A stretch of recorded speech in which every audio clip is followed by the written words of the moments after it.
nation will rise up and live out the true meaning of its creed. That one day on the red hills of Georgia, the sons of former slaves and the sons of former slave owners will they be able to sit down together at the table of brotherhood.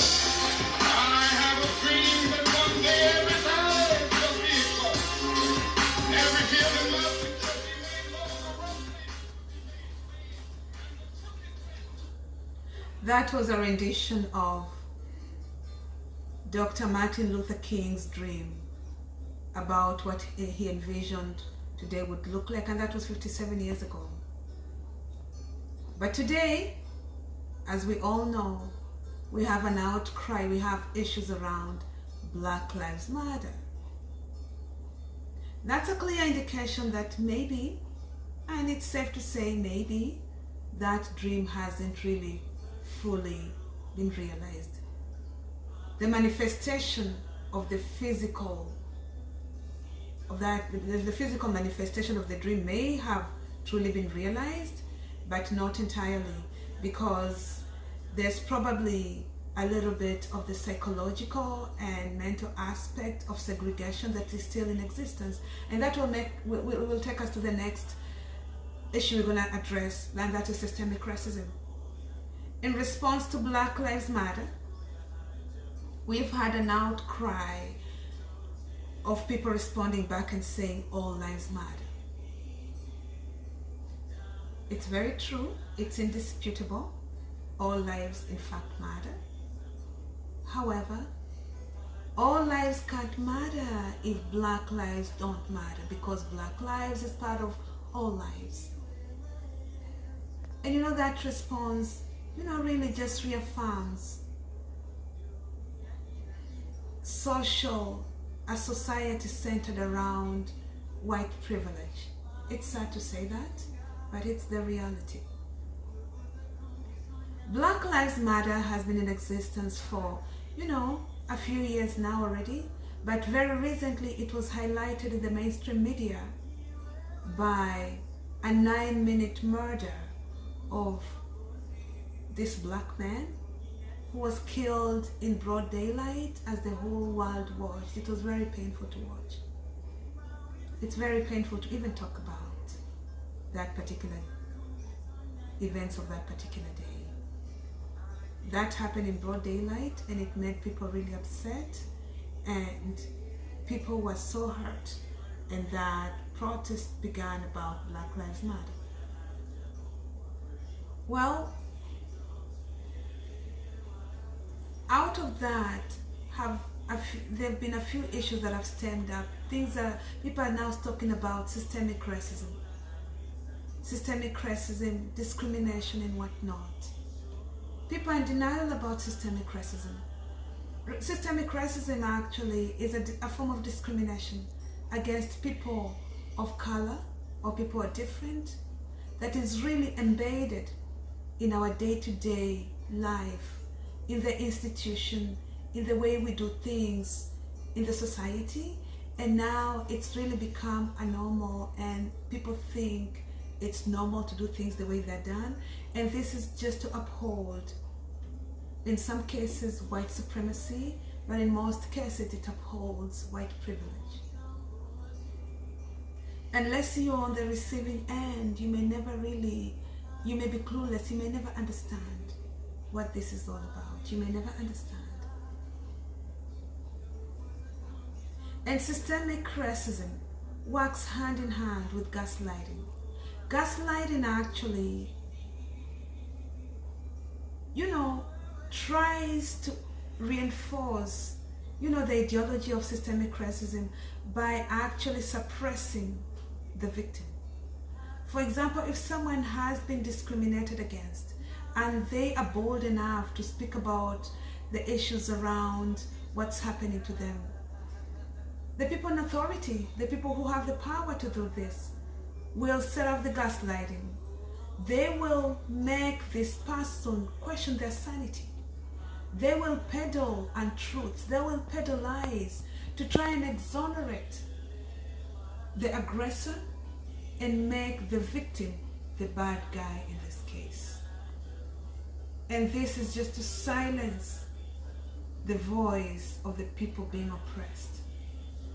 For example, very recently, when we had this man who was murdered and everybody saw it, another human being put pressure on his carotid artery, and eventually this man died.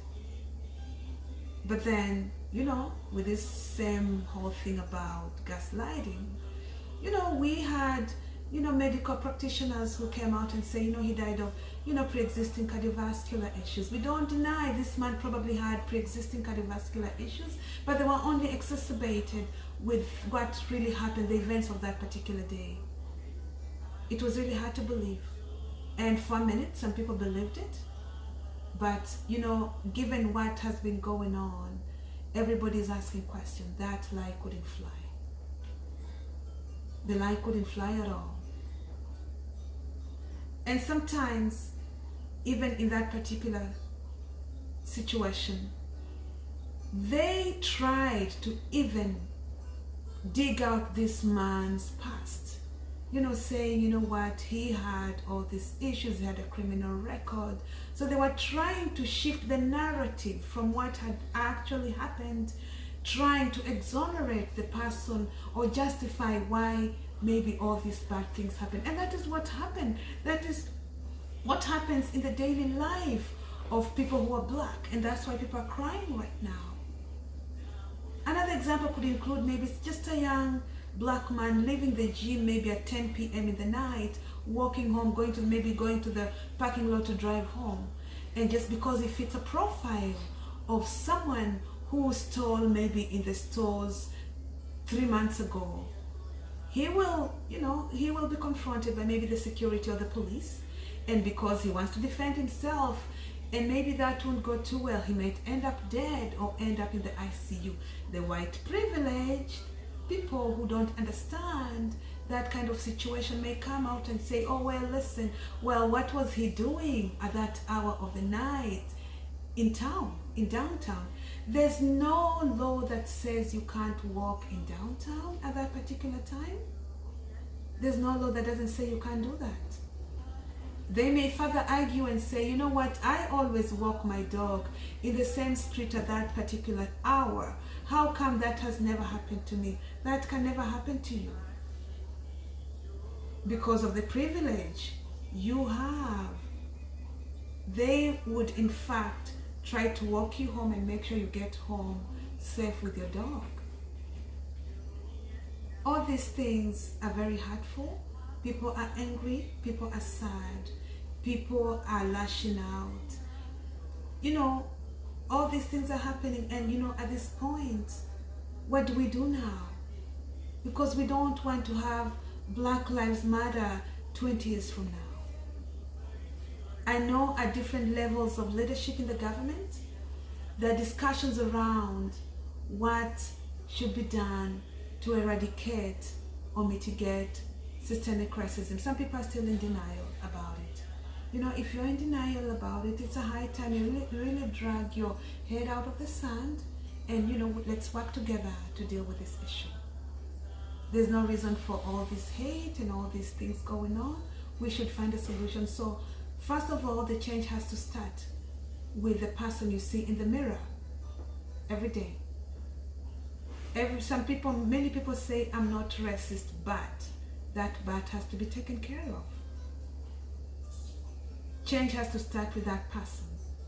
And when you change your mindset, you can be able to change your behavior. What we teach our children is very important on outlawing systemic racism or maybe upholding it. For example, my children never knew they were black until the time they started going to school. They didn't know they were black. All these questions started to happen, asking all these questions because of the things they had been told by their teachers and the things they had heard other people say. So we need to work together and to just realize we need to be sensitive, to listen more and talk less, to try and learn other people's experiences. We need to realize that even though we feel we have equal opportunity, we don't. Because people who are different have a hard time, even if you have the greatest credentials from your career, in your career path. If you're sending in a resume and you have a different name that looks very different, it doesn't matter whether you are born here. You will not stand that chance. You may not even get a phone call, because many people, because of the already pre-existing prejudice, they don't want to have a CEO who has an accent or who looks different. But this can be worked out if we work together. You know what? As I said before, I will repeat, let's not have Black Lives Matter or Indian Lives Matter or White Lives Matter, another 10 years from now. Other than that, I'll still reaffirm Black Lives Matter. Thank you and bye-bye.